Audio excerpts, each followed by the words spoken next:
Tension. কিসের tension?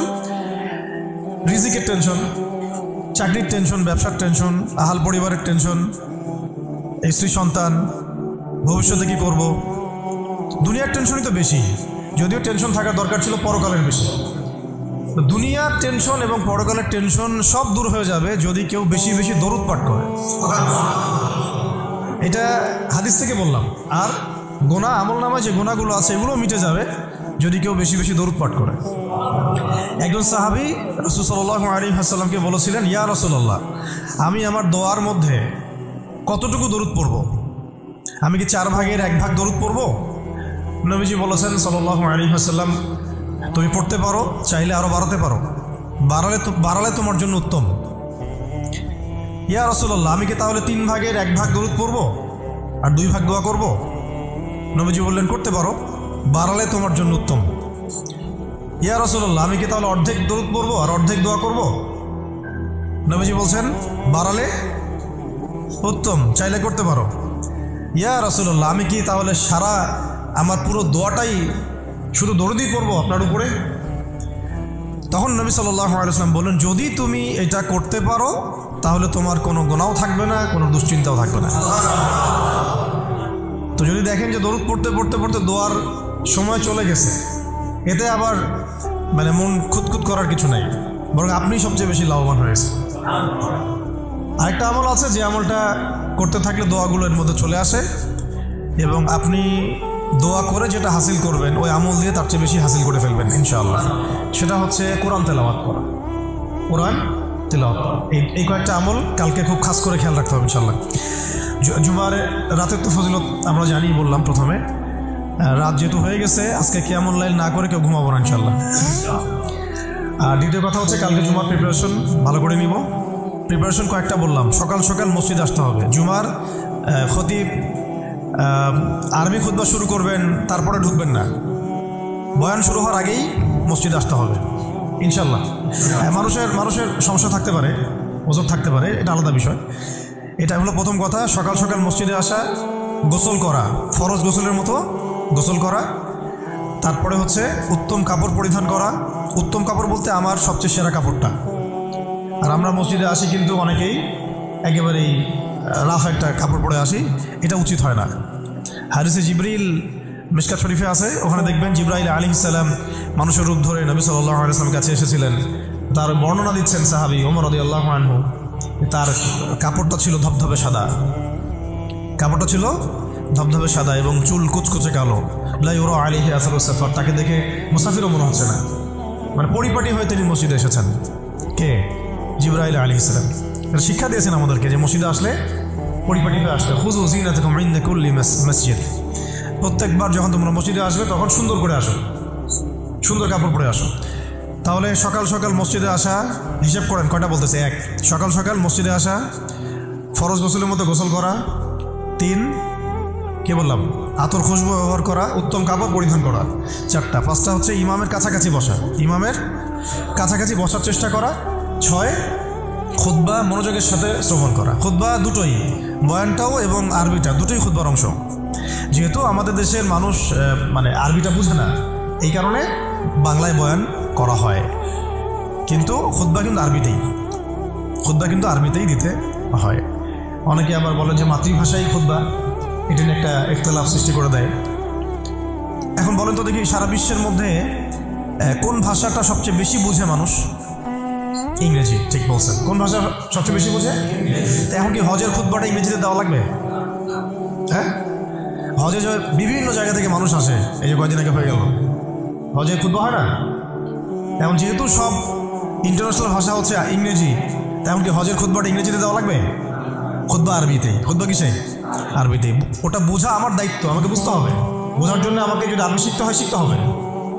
এইভাবে ইসলামী খেলাফত যখন কায়েম ছিল তখন আরবি সারা বিশ্বে ছড়িয়ে পড়েছিল, তখন সবাই মোটামুটি আরবি ভাষা বুঝতো। যখন থেকে খেলাফত চলে গেছে, জাতীয়তাবাদ চলে আসছে, আর কয়েকটা তন্ত্রমন্ত্র, ওগুলো নিয়ে পরে কথা বলছি, এগুলো যতদিন আমাদের পর্যন্ত মানে মাথাটা খেয়ে ফেলছে আর কি আমাদের, তখন আরবিটাও আস্তে আস্তে শিক্ষা ব্যবস্থা থেকে উঠে গেছে। এখন আপনি এটা ঐচ্ছিক হয়ে গেছে, আগে বাধ্যতামূলক ছিল। তো খুতবা শুনবেন, খুতবা শোনার পরে খুতবা চলাকালীন কাউকে ডিস্টার্ব করা যাবে না। ডিস্টার্ব করা যাবে না বলতে কেউ যদি পাশে কথাও বলে তাকে এটাও বলা যাবে না চুপ করো, এটাও বলা যাবে না, উচিত না।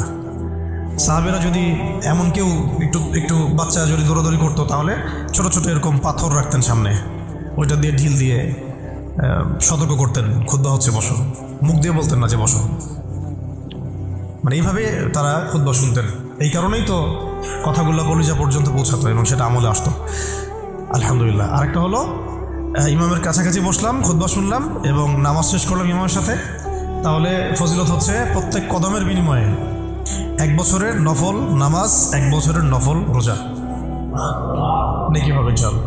এটা হলো জুমার দিনের প্রথম কাজ। আরেকটা কাজ বললাম, দরুদ বেশি বেশি পাঠ করা। ফজিলত তো আপনারা জানেনই, আমি কয়েকটা বলে দিলাম। একটা হলো যদি টেনশন ফ্রি লাইফ লিড করতে চান তাহলে দরুদ, আর যদি চান আপনি আমার গুনাহ মাফ হয়ে যাক তাহলে দরুদ, বেশি বেশি দরুদ। এমনকি যদি আপনি চান যে আপনার দোয়া বেশি বেশি কবুল হোক তাহলেও দরুদ। মনে করেন আমি তাওহীদপন্থী, সুন্নাহর অনুসারী, হালাল খাই, দোয়াও করছি, জায়েজ দোয়া, এই দোয়াটাও আসমানে ঝুলে থাকবে। এই দোয়াটা কোথায় ঝুলে থাকবে? আসমানে ঝুলে থাকবে। এটা রবের কবুলিয়াত পাওয়ার জন্য যে মাধ্যম সেটা হলো দরুদ। দরুদ পড়বেন, এটা উঠে যাবে ইনশাআল্লাহ। যেই নবীর এত বড় শান, এত বড় মর্যাদা, সেই নবীকে আজকে বাংলাদেশের মাটিতে কিভাবে কটূক্তি করা হচ্ছে খেয়াল করছেন? এগুলো নিয়ে কথা বলা হয়। দেখা যায় রাষ্ট্র তো এখন আসলে ইসলামিক রাষ্ট্র আর নাই, ওইটা তো একসময় ছিল ইসলামিক খেলাফা। এখন চলতেছে সব আমেরিকান প্রেসক্রিপশনে আর কি। কেউ চালায় ভারতের প্রেসক্রিপশনে, কেউ চালায় আমেরিকার প্রেসক্রিপশনে, কেউ চালায় পশ্চিমাদের প্রেসক্রিপশনে। রাসূল সাল্লাল্লাহু আলাইহি ওয়াসাল্লামের সিরাত অনুযায়ী কেউ রাষ্ট্র চালায় না। তো সিরাত অনুযায়ী রাষ্ট্র চালালে এরকম সাতেমদেরকে ধরে কল্লা নামায় দেওয়া লাগতো। এখন দেধারসে দেখেন যেখানে সেখানে বাকস্বাধীনতার নামে যেই নবীর উপর দরুদ না পড়লে আপনার দোয়া পর্যন্ত কবুল হবে না, সেই নবীকে কিভাবে গালিগালাজ করা হচ্ছে। নাউযুবিল্লাহি মিন যালিক। কি করবেন? প্রতিবাদ করতে গেলে আমরা দেখলাম যে মামলা করা হলো, মামলার পরে সেই আইনের ধারাটাই বাতিল করে দেওয়া হলো। আইনের ওই ধারাই বাতিল করে দেওয়া হলো। কি আইন? নিজের স্বার্থে যখন তখন করাও যায়, আবার বাতিলও করা যায়। এই জন্যই তো আমরা বলি মানবরচিত আইনগুলো হচ্ছে তাগুত। মানবরচিত আইনগুলো কি? তাগুত মানে কি? তাগুত মানে শয়তান। তাগুত মানে কি? শয়তানের একটা ভার্সন, মানে আপগ্রেডেড ভার্সন হচ্ছে তাগুত। প্রোম্যাক্স তাগুত, শয়তান প্রোম্যাক্স, এটা হচ্ছে তাগুত। তো আল্লাহর আইন বাদ দিয়ে যখন মানুষ নিজের আইন রচনা করে তখন এরকম অবস্থা হয়। যে আইন রাসূলের শানে কটূক্তিকারীর বিচার করতে পারে না, সেই আইন আপনাকে সমাজে শান্তি দিবে, ইনসাফ দিবে? এই জিনিসটা আমাদের বুঝে আসতেছে না। এখন আমরা ঘুরে ফিরে আবার সেই ওই তন্ত্র মন্ত্রের পিছনে ছুটতেছি। এখনো শরিয়া ইমারা খেলাফতের কথা আমরা বুঝতে পারতেছি না। তবে বুঝি আর না বুঝি ইনশাল্লাহ সামনে এটা কায়েম হবে। এটা নিয়ে কোনো সন্দেহ নাই, লা শাক্কা ফি, কোনো সন্দেহ নাই, এটা সামনে কায়েম হচ্ছেই, এটা কেউ ঠেকাতে পারবে না। তো যাই হোক, আরেকটা আমল ছিল জুমার দিন, সেটা হচ্ছে সূরাতুল কাহাফ তেলাওয়াত করা। কোন সূরা? সূরা কাহাফ কোনোভাবেই ছাড়বেন না। এটা আমি মানে জোর দিয়ে এই কারণে বলছি, সূরা কাহাফ যারা নিয়মিত পড়ে, অন্তত প্রত্যেক জুমায় পড়ে, তাদের কলবের চোখ খুলে যাবে। কলবের চোখ না খুললে আপনি বাস্তবতা বুঝতে পারবেন না, কোনটা হক কোনটা বাতিল, কোনটা ন্যায় কোনটা অন্যায়, কোনটা সহি কোনটা গলত, ঠিক আছে? কোনটা ন্যায় কোনটা অন্যায়, কোনটা জুলুম কোনটা ঈমান কোনটা কুফর, এই যে পার্থক্য তাওহীদ শিরক, আসলে এই সত্য কোনটা মিথ্যা কোনটা, এই যে গলত ধাঁধা এখন চলতেছে সারা বিশ্ব জুড়ে, এইটা আপনি ভিতরের চোখ ছাড়া দেখতে পারবেন না। বাইরের চোখ দিয়ে দেখলে অনেক কিছুই অনেক রকম মনে হবে, কিন্তু আসলে বাস্তবতা এমন না। বাইরের চোখ দিয়ে দেখলে অনেক কিছুই মনে হবে খুব ভালো, আসলে ওটার ভিতরে কুফরি আছে। বাইরের চোখ দিয়ে দেখলে মনে হবে খুব সুন্দর, আসলে ওর মধ্যে শিরক আছে।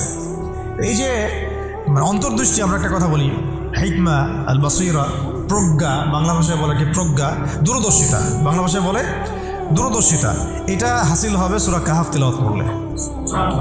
আর শেষ জামানায় এই দূরদর্শিতার দরকার এত বেশি, কেন বেশি? কারণ শেষ জামানা। আর 5 নম্বর হচ্ছে এক শ্রেণীর মহিলা, যে মহিলাদেরকে মানুষ ঘরে রাখতে পারবে না, এটা হাদিসের মধ্যে আসছে। এবং ওই সময় সারা বিশ্বটার মধ্যে সে এমনভাবে ফিতনা ফাসাদ সৃষ্টি করবে, অনেক ইমানদারও ধোঁকা খেয়ে যাবে। ওই ফিতনা থেকে বাঁচার জন্যে আপনাকে সূরা কাহাফ তেলাওয়াত করতে হবে, যেটা নবী সাল্লাল্লাহু আলাইহি ওয়াসাল্লাম বলেছেন যে ব্যক্তি সূরা কাহাফ তেলাওয়াত করবে জুমার দিনে, বা প্রথম 10টা আয়াত মুখস্থ করবে, প্রথম 10টা আয়াত মুখস্থ করবে, আল্লাহ পাক তার জীবদ্দশায় যদি এরও হয় আল্লাহ পাক তাকে হেফাজত করবে ইনশাআল্লাহ। এই আমলগুলো জুমার দিন ছাড়া ঠিক হবে না কোনোভাবেই। তো প্রতি সপ্তাহে আমলগুলো জারি থাকবে ইনশাআল্লাহ। আল্লাহ পাক সবাইকে করার তৌফিক দান করেন। তো আজকে আমি লম্বা আলোচনা করার সময় পাচ্ছি না, ইনশাআল্লাহ আপনাদের সাথে আবার দেখা হবে ইনশাআল্লাহ।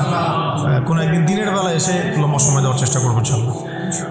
তো আজকে আমি জাস্ট একটা সূরা নিয়ে কথা বলতে যাচ্ছি আপনাদের সাথে, শুধু একটা ছোট্ট সূরা। ইনশাআল্লাহ অন্য কোনো দিন আরও বিষয়ভিত্তিক আলোচনা হবে। এই সূরাটা হচ্ছে সূরা কাফিরুন। কোন সূরা? সূরা কাফির। সবাই জানি না সূরাটা? কিছু বিষয় আছে এই সূরার মধ্যে যেগুলো আমরা অনেকে জানি কিন্তু বুঝতে পারছি না। ওইটা বোঝানোর জন্য আমি একটু পুরাতন আলোচনা নতুন করে করার চেষ্টা করছি আর কি। তার আগে একটা ফজিলত বলি যে সূরা কাফিরুন যে ব্যক্তি রাতের বেলা তেলাওয়াত করবে, ঘুমানোর আগে তেলাওয়াত করবে আর কি, আল্লাহ রাব্বুল আলামিন তাকে শিরকের পাপ থেকে হেফাজত করবেন। মনে রাখবেন যে জাহান্নামে যাবে সবচেয়ে বেশি মানুষ শিরকের পাপের কারণে। কোন পাপের কারণে?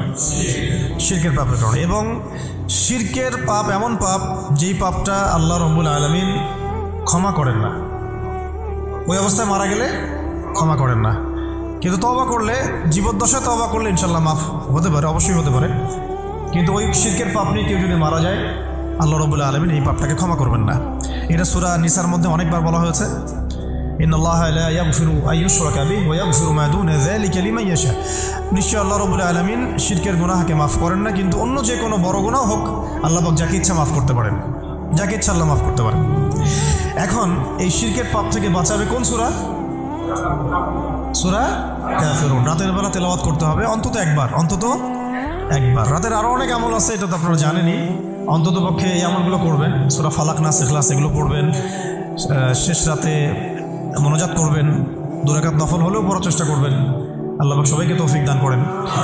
আর ঘুমানোর আগে সূরা বাকারার শেষের 2টা আয়াত পড়বেন বা 3টা আয়াত পড়বেন। সারা রাতের ইবাদতের নেকি হয়ে যাবে ইনশাআল্লাহ। 33 বার সুবহানাল্লাহ পড়বেন, 33 বার আলহামদুলিল্লাহ পড়বেন, 34 বার আল্লাহু আকবার পড়বেন। এছাড়াও তো আছে আল্লাহুম্মা বিইসমিকা আমুতু আহইয়া। এছাড়াও আরও অনেক দোয়া আছে, কয়েকটা বললাম। সূরা মুলক তেলাওয়াত করতে পারেন যদি সময় হয়, এবং করা উচিত, কারণ সূরা মুলকের তেলাওয়াত কবরের আযাব থেকে বাঁচাবে ইনশাআল্লাহ। এগুলো আমল করবেন। আমলটা বাড়ানোর চেষ্টা করতে হবে এই কারণে যে যার আমল বেশি তার মধ্যে নূর বেশি, আল্লাহ পাকের মারিফত বেশি, তার মধ্যে দ্বীনের ফিকিরও বেশি থাকবে, এবং তার দোয়াও বেশি কবুল হবে ইনশাআল্লাহ। সে আল্লাহকে পাবে, কাছে পাবে। আমল ভালো হলে আখলাক ভালো হবে, আখলাক ভালো হলে তার দ্বারা সমাজ উপকৃত হবে। এবং আমরা খেয়াল করে দেখেছি সিরাতের কিতাবগুলোতে সাহাবায়ে কেরাম জিহাদের মাঠেও মেসওয়াক ছাড়তেন না, মানে আমলে তারা গুরুত্ব দিতেন, খুব বেশি আমলের প্রতিযোগিতা করতেন, কে কত বেশি আমল করতে পারে। একজন সাহাবী খুঁটির সাথে নিজেকে বেঁধে রাখছিলেন, যে ঘুম আসে, নামাজ পড়তে পড়তে ঘুম আসে, খুঁটির মধ্যে বেঁধে রেখেছেন নিজেকে, ঘুমে পড়ে না যান। তো পরে নবী সাল্লাল্লাহু আলাইহি ওয়াসাল্লাম বললেন যে এত মানে অতিরিক্ত কষ্ট না করতে বললেন। আল্লাহ পাক তো সবসময় তোমার ইবাদত কবুল করতে পারেন, নিজের উপর ইহসান করো, নিজের শরীরের হক আদায় করো।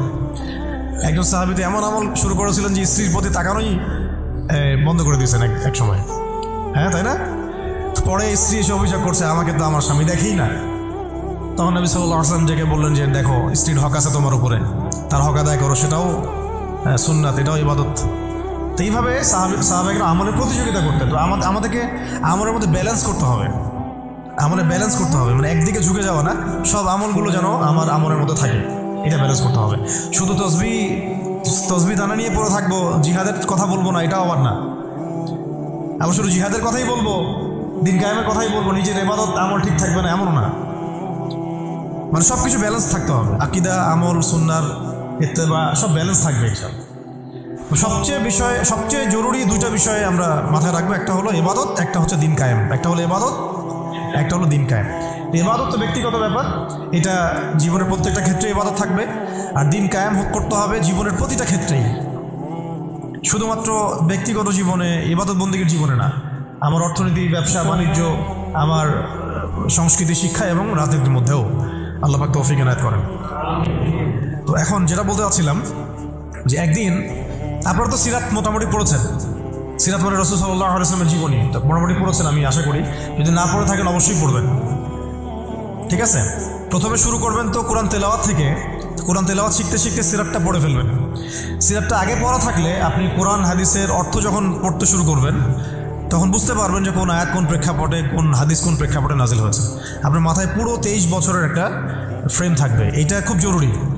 তাহলে আপনি বুঝতে পারবেন যে কীভাবে দিন প্রতিষ্ঠা করতে হবে এবং কীভাবে নবী সাল্লাল্লাহু আলাইহি ওয়াসাল্লাম করেছেন, তার উপর দিয়ে কী অতিবাহিত হয়েছে, সাহাবীদের উপর দিয়ে কী অতিবাহিত হয়েছে, এটা আমাদের মাথায় থাকবে এবং কোন প্রেক্ষাপটে তারা কীভাবে রিয়্যাক্ট করেছেন ওইটা আমাদের মাথায় থাকবে। সিরাতটা আমি পড়ার জন্য খুব বেশি জোর দিই। আরেকটা বিষয় বলতে চাই যে এই সিরাতের প্রথম যে 13 বছর এটা ছিল মাক্কি জীবন। কোন জীবন? মানে মক্কায় নবী সাল্লাল্লাহু আলাইহি ওয়াসাল্লাম দাওয়াত দিচ্ছেন। তো মক্কার পরিবেশটা কেমন? মক্কার পরিবেশটা হচ্ছে আবু জেহেলদের শাসন চলতেছে। কাদের শাসন? আবু জেহেলের শাসন চলছে, আবু লাহাবের শাসন চলছে, উতবা সাহেবা এদের কর্তৃত্ব চলছে। আবার একই সাথে নবী সাল্লাল্লাহু আলাইহি ওয়াসাল্লাম তিনিও একটা সম্ভ্রান্ত বংশ থেকে আসছেন, সম্ভ্রান্ত গোত্র থেকে, বনু হাশিম থেকে।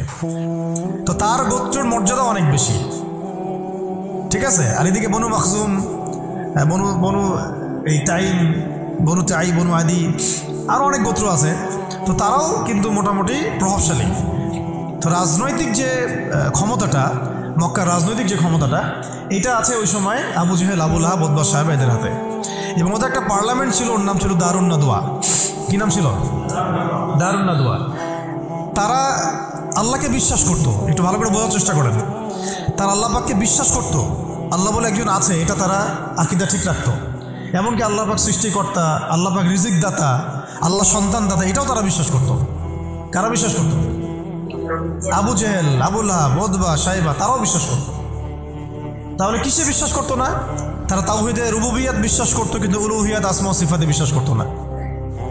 মানে আল্লাহ পাকেরই যে বিধান মানতে হবে, আল্লাহ পাকেরই যে দাসত্ব করতে হবে এবং মৃত্যুর পর জবাবদিহিতা আছে, এই বিষয়গুলোতে তারা বিশ্বাসী ছিল না।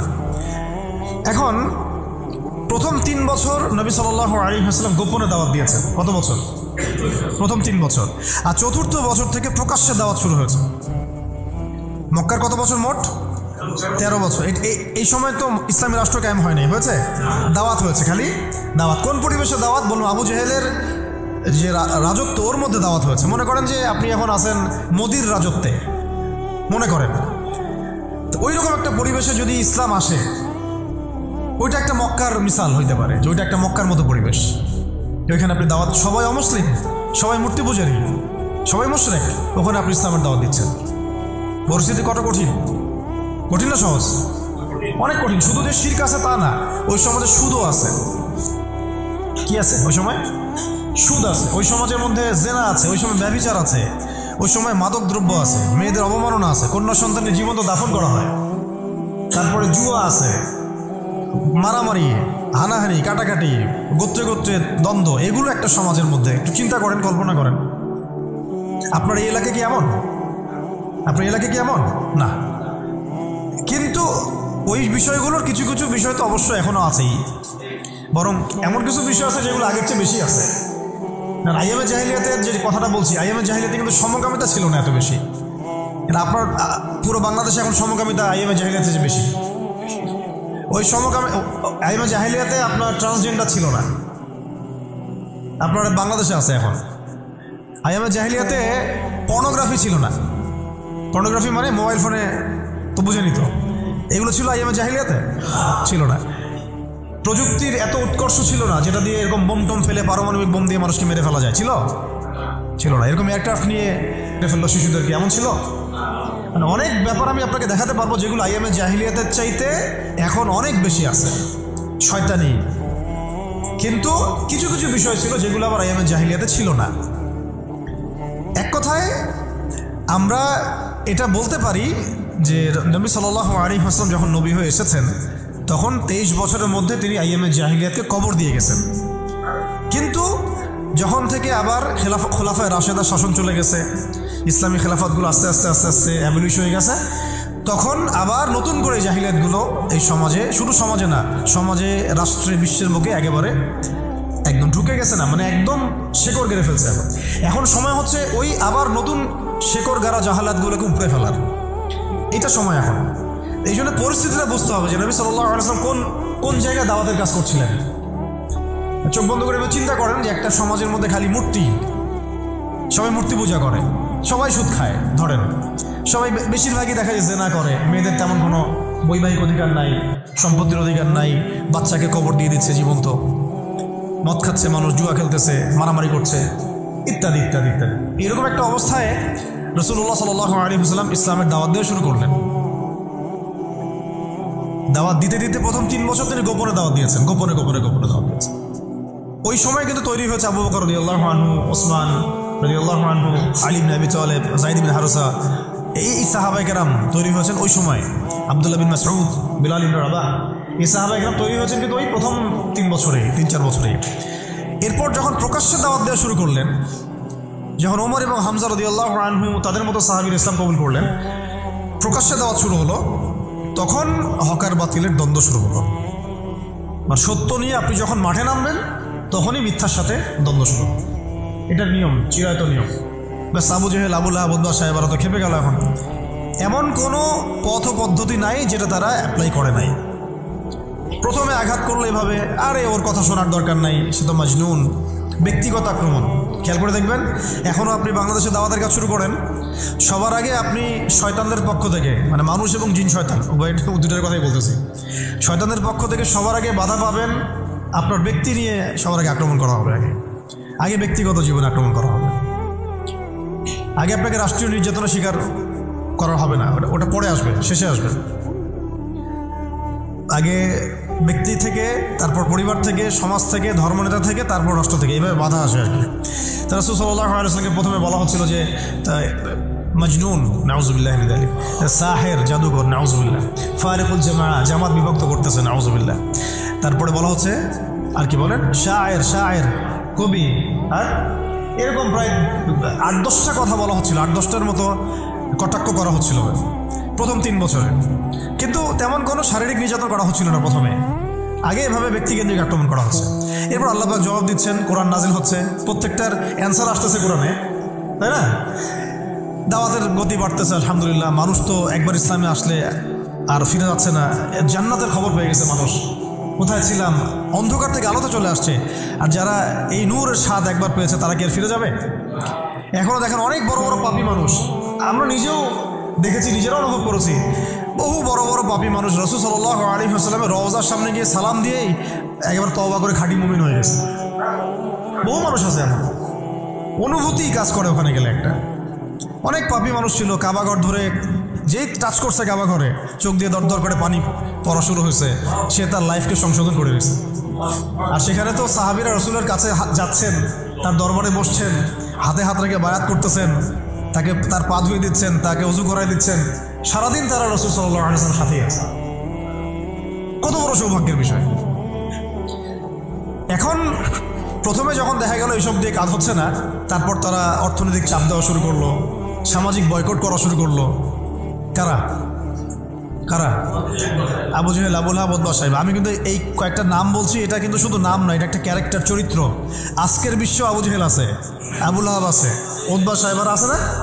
সেম পদ্ধতি তারাও কিন্তু অবলম্বন করতেছে ইসলামকে দমন করার জন্য।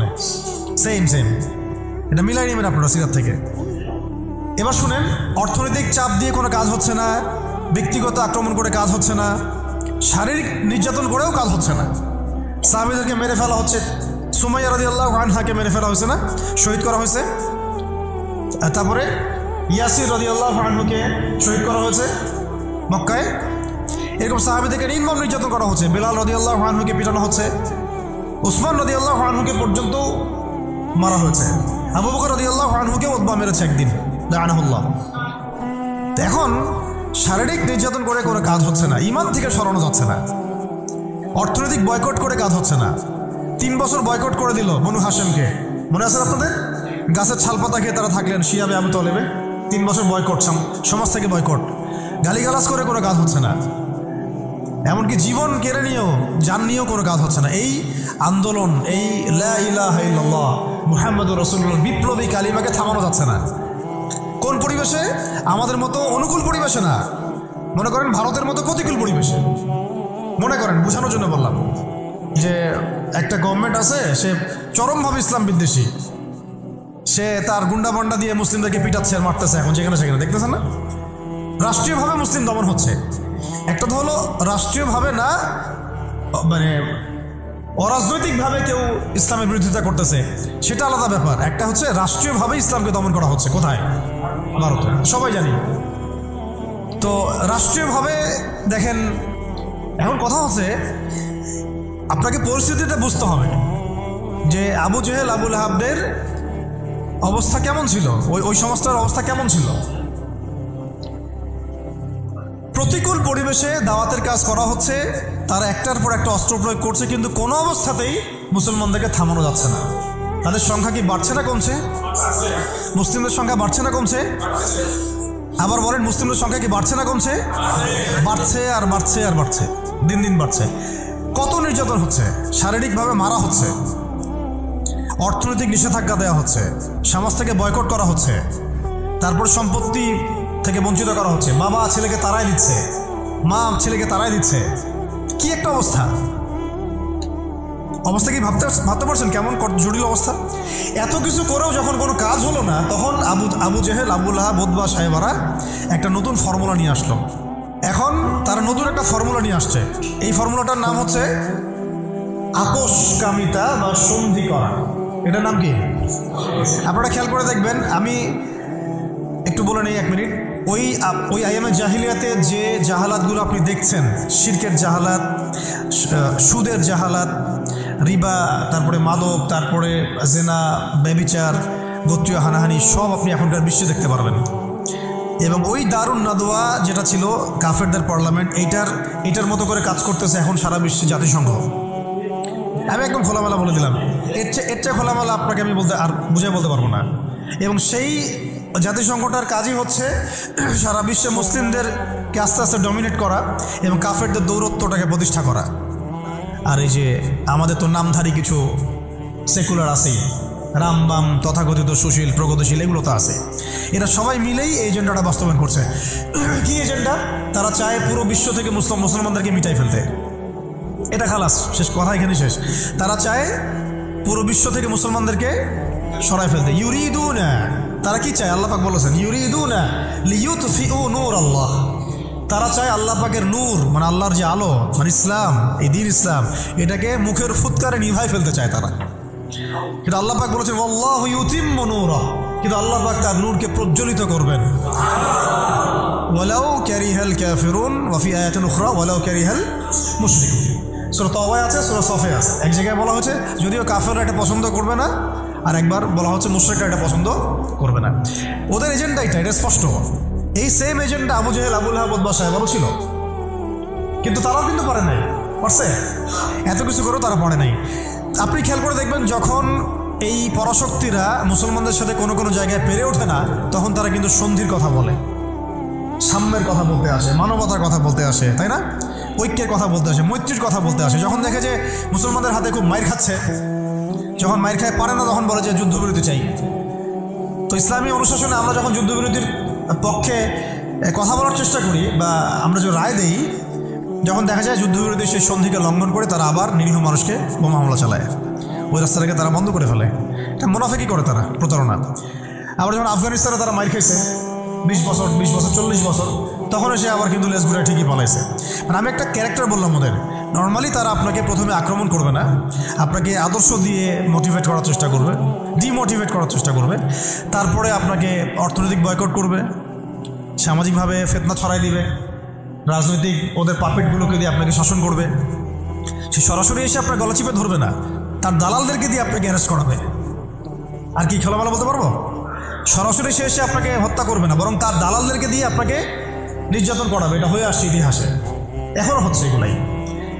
কিন্তু যখন দেখা যাবে মুসলিমরা খুবই শক্ত অবস্থায় আছে ইমানের দিক থেকে, কোনো অবস্থায় টলানো যাচ্ছে না, ঠিক যেমন সাহাবীদের মতো, তখন তারা নতুন একটা ফর্মুলা নিয়ে আসবে।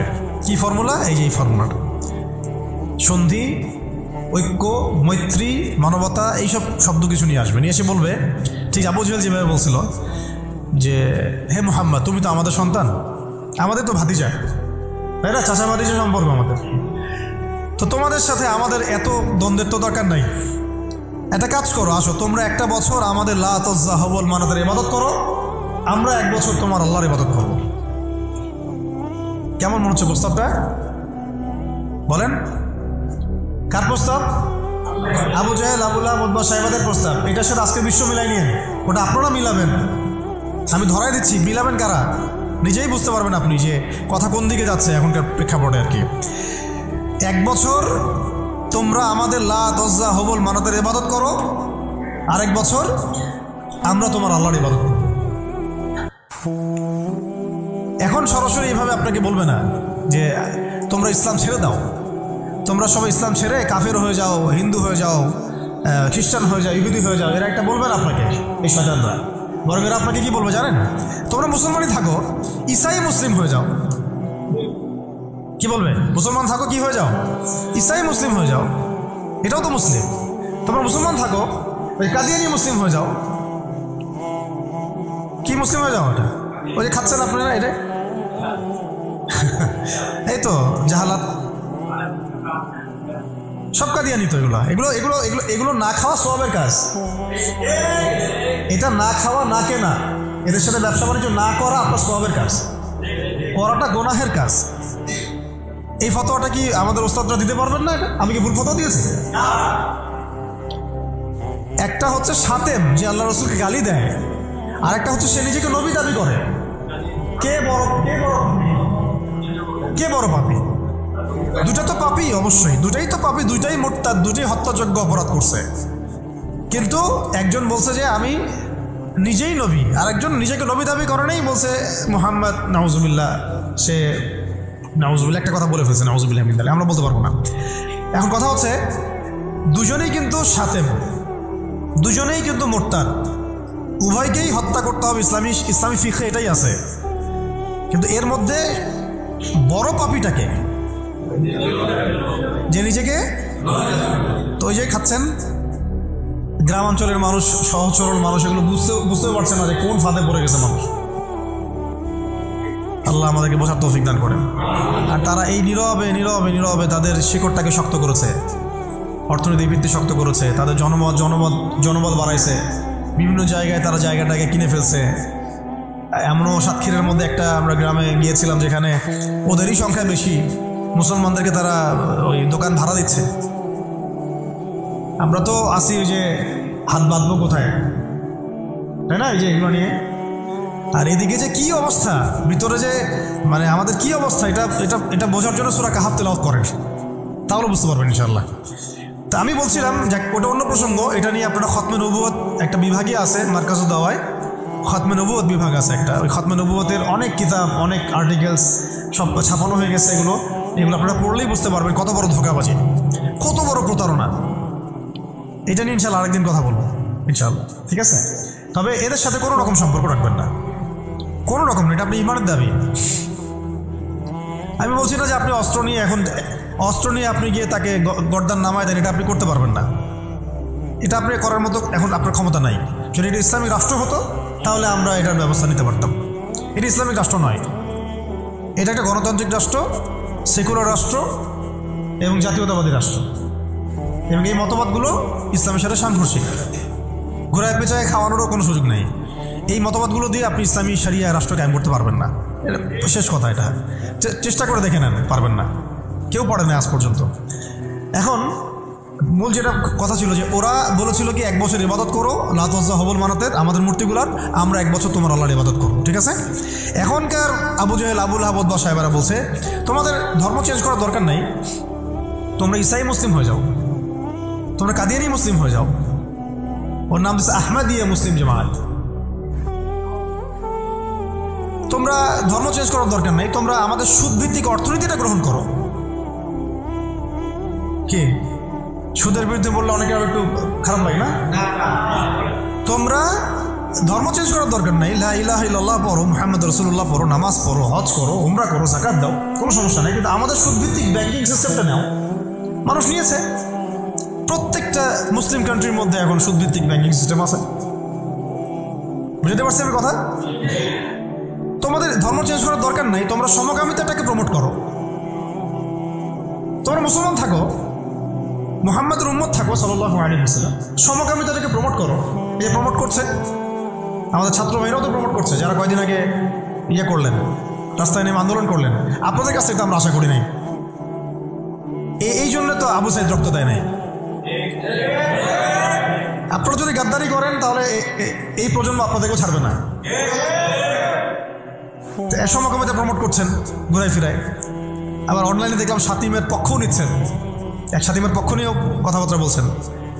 আবার ভিতরে ভিতরে ট্রান্সজেন্ডারটাকে প্রমোট করছেন, ট্রান্সজেন্ডার। তো ওরা বলছে পশ্চিমারা, এখনকার আবু জেহেল, আবুল আহাব, উতবা সাহেবারা বলছে যে ধর্ম চেঞ্জ করার দরকার নাই, ট্রান্সজেন্ডার তোমরা প্রমোট করো। ট্রান্সজেন্ডার কি? বাহিরে অন্ডকোষ আছে, মন নাকি মেয়ে মেয়ে করে। আর কি খোলামেলা বলবো? এটা এখন আস্তে আস্তে লিগালাইজ হয়ে যাচ্ছে, দিন দিন নর্মাল হয়ে যাচ্ছে, নর্মালাইজ হয়ে যাচ্ছে এগুলো। যেমন সুদ আগে ছিল, মানুষ খাইলে একটু করতো, আর আমি সুদখোর, মানুষ আমাকে সুদখোর বলবে। আস্তে আস্তে কমন হয়ে গেল, সবাই খাওয়া শুরু করলো, এটা নর্মাল হয়ে গেল। এখন ট্রান্সজেন্ডার দেখবেন কেউ কেউ ট্রান্সজেন্ডার হচ্ছে, তাই না? এটাকে মানুষ নিন্দার চোখে দেখছে। আল্লাহ না করুক, আল্লাহ না করুক, দেখবেন কয়েকদিন পরে দেখবেন এটাও নর্মাল হয়ে গেছে। আল্লাহ না করুক, আমিন।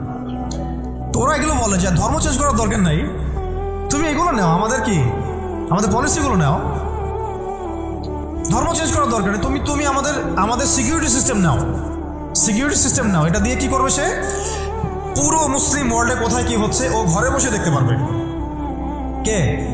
এই যুগের আবু জাহেল, আবুল আহাব, উতবা সাহেবারা, এরা কোথায় থাকে? এটা আপনার চোখের আড়ালে থাকে। তার চোখের আড়ালে কি আছে ওটা ধরতে হলে কোন সূরা লাগবে? সূরা কাহফ। কোন সূরা লাগবে? হ্যাঁ, ধর্ম চেঞ্জ করার দরকার নেই, তোমরা আমাদের গণতন্ত্র নাও। কি নাও? বাস নিচ্ছে মুসলমানরা। ধর্ম চেঞ্জ করার দরকার নেই, তোমরা আমাদের জাতীয়তাবাদ নাও। মুসলমান জাতীয়তাবাদ নিয়ে নিছে। ধর্ম চেঞ্জ করার দরকার নেই, তোমরা আমাদের সেকুলারিজম মতবাদটা নাও। মানুষ নিয়েছে। ধর্ম চেঞ্জ করতে হবে না, তোমরা মুহাম্মদের উম্মত থাকো সাল্লাল্লাহু আলাইহি ওয়াসাল্লাম, তোমরা আমাদের কমিউনিজম নাও, সমাজতন্ত্র নাও। মানুষ নিয়েছে। এইভাবে এখনকার যুগের আবু জেহেল, আবুল আহাবরা আমাদেরকে ওই প্রস্তাবের মধ্যে নিয়ে আসছে। আমরা ওই সময় তো সাহাবায়ে কেরাম জবাব দেওয়ার আগে আল্লাহ পাক জবাব দিয়ে দিয়েছেন, আর সেই জবাব তো কোরআনে মওজুদ আছে। আমরা এই যুগের আবু জেহেল, আবুল আহাবদেরকে ওই জবাবটা দিতে পারি না, যেই জবাবটা আল্লাহ পাক কোরআনে দিয়েছেন। আল্লাহ পাক কি বলেছেন এই প্রস্তাবের পরে? আল্লাহ পাক বলেছেন, কুল, হে নবী আপনি বলেন, ইয়া আইয়ুহাল কাফিরুন, হে কাফেররা শুনো ভালো, লা আ'বুদু মা তা'বুদুন, আমি তার ইবাদত করি না যার ইবাদত তোমরা করো। আমি তার ইবাদত করি না যার ইবাদত তোমরা করো। ওয়ালা আনতুম আবিদুন মা আ'বুদ, তোমরা তার ইবাদতকারী নও যার ইবাদত আমি করি। ওয়ালা আনা আবিদুন মা আবাদতুম, এবং আমি তার ইবাদতকারী নই যার ইবাদত তোমরা করো। ওয়ালা আনতুম আবিদুন মা আ'বুদ, এবং তোমরাও তার ইবাদতকারী হবে না যার ইবাদতকারী আমি। এখানে আয়াতকে রিপিট করা হয় নাই, বরং এটাকে একটাতে আপনার বর্তমান কালকে বোঝানো হয়েছে, একটাকে ভবিষ্যৎ বোঝানো হয়েছে। কিয়ামত পর্যন্ত মুসলমান মন্দিরে যাবে না, আর মন্দিরে যে যায় লোক সে এই মসজিদ আসবে না। আসলে ধর্ম চেঞ্জ করে আসতে হবে। লাকুম দীনুকুম ওয়ালিয়া দীন, তোমাদের দিন তোমাদের জন্যে, আমার দিন আমার জন্য। তো এই জবটা আমরা এখনকার বিশ্বকে দিতে পারি নাই। ভালো করে খেয়াল করে দেখছেন? এইভাবে সূরাগুলোকে মিলাতে হবে। ওরা এখন আপনাকে বলছে না সরাসরি যে আপনি ধর্ম চেঞ্জ করেন, আপনি অমুসলিম হয়ে যান, কাফের হয়ে যান, মোরতাদ হয়ে যান, এগুলো তারা বলবে না। তারা বলবে আপনাকে আমাদের সুদটা নাও, আমাদের সংস্কৃতি নাও, আমাদের শিক্ষা ব্যবস্থা নাও, আমাদের রাজনৈতিক সিস্টেমগুলো নাও, আমাদের গণতন্ত্র নাও, আমাদের ধর্মনিরপেক্ষতাবাদ নাও, আমাদের কমিউনিজম নাও, আমাদের জাতীয়তাবাদ নাও, আমাদের ট্রান্সজেন্ডার নাও। আর কি বলবেন? আমাদের সিকিউরিটি সিস্টেম নাও, আমাদের প্রযুক্তি নাও, আমাদের মিডিয়া নাও, এগুলো নাও। ধর্ম চেঞ্জ করার দরকার নাই। কাদিয়ানি হও, ইসাই মুসলিম হও, কিন্তু লা ইলাহা ইল্লাল্লাহ ওটাও পড়ো। এই যুগের লা তাযাহুবুল মানাতরা আরো বেশি ভয়ঙ্কর। এই যুগের আবু জেহেল, আবুল আহাব, উতবা সাহেবারা আরো বেশি ভয়ঙ্কর ওই যুগের আবু জেহেল, আবুল আহাবদের চাইতে। আর ওই যুগের সাহাবায়ে কেরাম যে ভাষায় উত্তর দিয়েছিলেন, এই যে কোরআনের ভাষায়, লাকুম দীনুকুম ওয়ালিয়া দীন, কিয়ামত পর্যন্ত না তোমরা আমাদের দিনের অনুসারী হবা আর না আমরা তোমাদের দিনের অনুসারী হব। তোমাদের সাথে আমাদের এইসব আদর্শিক কোনো ঐক্য হইতে পারে না, আদর্শিক কোনো ঐক্য হতে পারে না। হ্যাঁ, ব্যবসা বাণিজ্য হতে পারে, কি হতে পারে? ব্যবসা বাণিজ্য হতে পারে, মুআমালাত মুআশারাত হতে পারে, প্রতিবেশী হিসেবে থাকতে পারে, অনেক কিছু আছে। কিন্তু আদর্শিক যেখানে, ইসলাম যেখানে প্রশ্নবিদ্ধ, ইসলামের মৌলিক বিষয় যেখানে ক্ষতিগ্রস্ত হবে বা বাধাপ্রাপ্ত হয়, এরকম কোনো উসুলে তোমার আমার কখনো ঐক্য হতে পারে না। এখন যে কথাগুলো আমি বললাম, এগুলো কি ইসলামের মৌলিক বিষয় না? কেউ যদি ট্রান্সজেন্ডার হয়ে যায় সে কি আর মুসলিম থাকবে? কেউ যদি কাদিয়ানি হয় সে কি আর মুসলিম থাকে? কেউ যদি ইসাই মুসলিম হয় মুসলিম থাকবে? কেউ যদি চরম সুদখোর হয় সে তো আল্লাহর সাথে যুদ্ধ করতেছে, রাসূলের সাথে যুদ্ধ করতেছে, সে কিভাবে মুসলিম হতে পারে? কেউ যদি এরকম পশ্চিমা তন্ত্রমন্ত্রের পূজা করে সে কি আর মুসলিম থাকতেছে নাকি? ফাসেক হয়ে যাচ্ছে। তো এখন কথা হচ্ছে, এই সূরা থেকে আমাদের এই শিক্ষাগুলো নিতে হবে যে আজকের বিশ্বেও, আজকের এই জামানাতেও কোনো অবস্থাতেই এই কাফের, মুশরিক, মুরতাদ, মুনাফিক এরকম কোনো তন্ত্রমন্ত্রের ফাঁদে আমাদেরকে পা দেওয়া যাবে না। কেন দেওয়া যাবে না? কারণ আল্লাহ রাব্বুল আলামিন আমাদেরকে পরিপূর্ণ শরিয়া দিয়েছেন, পরিপূর্ণ কোরআন দিয়েছেন, সুন্নাহ দিয়েছেন, প্রত্যেকটা বিষয়ের পুঙ্খানুপুঙ্খ সমাধান দিয়েছেন। আমার অন্য কারো কাছ থেকে সমাধান ধার করারও কোনো দরকার নেই। আমাদের ব্যক্তিগত জীবনের হেদায়েত কোরআন সুন্নাহে মওজুদ আছে, পারিবারিক হেদায়েত আছে, সামাজিক আছে, শিক্ষা ব্যবস্থার আছে, সংস্কৃতির আছে, রাষ্ট্রীয় এবং রাজনৈতিক হেদায়েতও আছে। আমাকে তোমার কাছ থেকে তন্ত্রমন্ত্র ধার করতে হবে না। এই বিষয়টা আমাদের খুব ভালো করে বুঝতে হবে। কোন ক্ষেত্রে কি হেদায়েত আছে এইটার জন্য আমাদেরকে পড়াশোনা করতে হবে, দেখতে হবে, জানতে হবে, খুঁজতে হবে, ওলামায়ে কেরামের সাথে মাশওয়ারা করতে হবে। আর কোনো জায়গায় যদি দেখেন যে কোনো আলেমও এগুলোতে প্রভাবিত হয়ে গেছে, তাহলে আপনি হকপন্থী আলেম খুঁজে বের করবেন। এইভাবে আমাদেরকে সামনের পথটা চলতে হবে। এই সূরার পরে একটা সূরা আছে, কি নাম? সূরা নাসর। কোন সূরা? তাই না? সূরা নাসর না? এই শেষ করে দেই, একটু অনেক দেরি হয়ে গেছে। এখন যখন কোন প্রেক্ষাপটে সূরা কাফিরুন নাজিল হয়েছিল আপনারা কিন্তু বলছি একবার, ওই রকম প্রেক্ষাপটে এই সূরা নাজিল হয়েছে। আর এখন তো আমরা আছি ইসলাম বান্ধব পরিবেশের মধ্যে। তাহলে আমরা কেন এই যুগের আবুল আহাব, আবু জেহেল, উতবা সাহেবাদের এই তন্ত্রমন্ত্রগুলোর অনুসারী হব, ওদের ধোকায় পা দিব? যেখানে ওর ইসলামকে আক্রমণ করবে আমরা কেন সেখানে সায় দিব? অথচ মক্কার মতো অবস্থায় সাহাবায়ে কেরাম এইভাবে জবাব দিয়েছেন সূরা কাফিরুনের জবাবে। আর এখন তো আমার সামনে নামাজের পরিবেশ আছে, যাকাতের পরিবেশ আছে, আমরা মুসলিম সংখ্যাগরিষ্ঠ, আমরা সবাই লা ইলাহা ইল্লাল্লাহ বুঝি, আলহামদুলিল্লাহ আমরা নামাজ পড়ছি, তিলাওয়াত করছি, অনুকূল পরিবেশ আছে। এখন কেন আমাকে এই যুগের আবু জেহেল, আবুল আহাবদের দাসত্ব করতে হবে বলেন? কোনো যুক্তি আছে? যুক্তি তো নাই, কোনো কারণও নাই। কারণ নাই। এই সূরার পরেই আল্লাহ পাক বলেছেন ইযা জাআ নাসরুল্লাহি ওয়াল ফাth, যখন আল্লাহর সাহায্য আর বিজয় আসবে। মানে ওই রকম প্রতিকূল অবস্থাতেই বিজয়ের সুসংবাদ দিয়ে দেওয়া হয়েছে যে এই অবস্থা চিরকাল থাকবে না। তো এইটা তোমরা সবর করে এটা উতরায় উঠো, এখানে ইমানের পরীক্ষাটা দাও, পাশ করো। ইযা জাআ নাসরুল্লাহি ওয়াল ফাth, সামনেই আসতেছে তোমাদের জন্য বিজয়। এটা সূরা সফে আছে, ওয়া উখরা তুহিব্বুনাহা নাসরুম মিনাল্লাহি ওয়া ফাথহুন করিব ওয়া বাশশিরিল মুমিনিন। আর তোমরা যেটা পছন্দ করো দুনিয়ার, তোমরা দুনিয়াবি বিজয় অর্জন করবে, সেটাও সামনে আসতেছে। ফাথহুন করিব, আল্লাহ বলেছেন করিব, নিকটে আসবে এটা। ওয়া বাশশিরিল মুমিনিন ওয়া রাআইতান নাস ইয়াদখুলুনা ফি দীনিল্লাহি আফওয়াজা, একটা সময় আসবে মানুষ দলে দলে আল্লাহর দ্বীনে ঢুকতে থাকবে। তখন আল্লাহ পাক বলেছেন ফাসাব্বিহ বিহামদি রাব্বিকা ওয়াস্তাগফির ইন্নাহু কানা তাওয়াব। এবং যখন এই বিজয়টা আসবে তখন এই Abu Jahl, Abu Lahab, Utba, Saiba এদের অস্তিত্ব কি হবে? তাব্বাত ইয়াদা আবি লাহাবি ওয়া তাব। আবু লাহাবের হাতও ধ্বংস হবে, সে নিজেও ধ্বংস হবে। মিলাতে পারছেন সিকোয়েন্সটা? এইভাবে আসছে বিষয়টা। যখন এই বিজয় আসবে তখন এই সব আবু লাহাব ধ্বংস হয়ে যাবে। আবু লাহাব এখানে শুধু একজন ব্যক্তি নয়, আবু লাহাব এখানে একটা রূপকথা, একটা উপমাও বটে। প্রত্যেক যুগে যুগে আবু লাহাব থাকবে। এই যুগের আবু লাহাব কারা জানেন? যারা সুদ ভিত্তিক এই ব্যাংকিং সিস্টেমের এই হর্তাকর্তা, এরা হচ্ছে এই যুগের আবু লাহাব।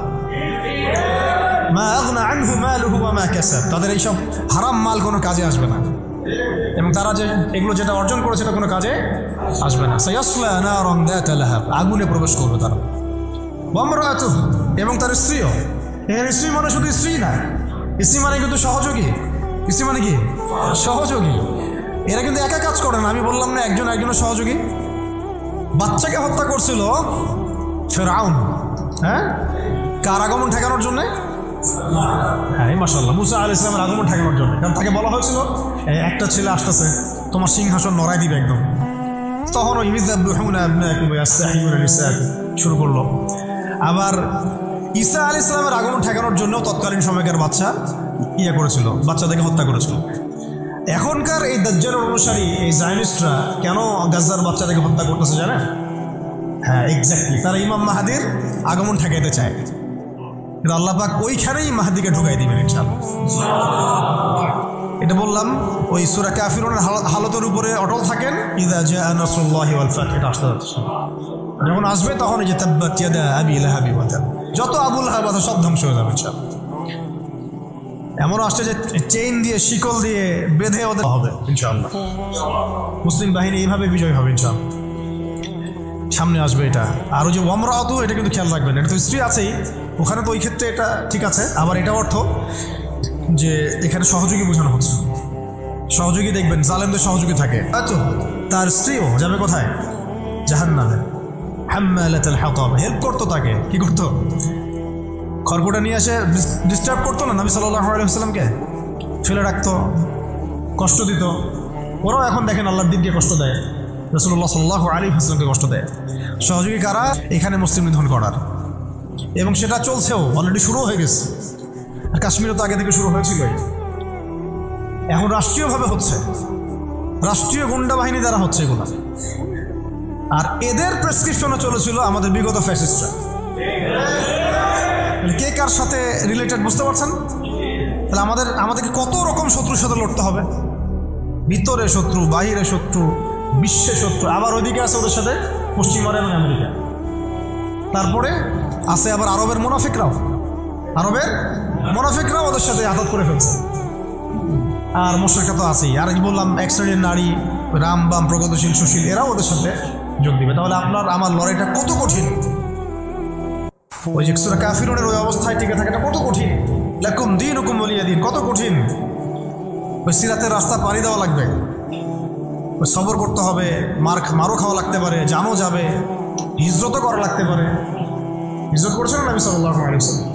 তারপরে ইসলামী রাষ্ট্র আল্লাহ পাক দিবেন ইনশাআল্লাহ। কিসের মাধ্যমে দিবেন? দাওয়াত, তাবলীগ এবং জিহাদের মাধ্যমে।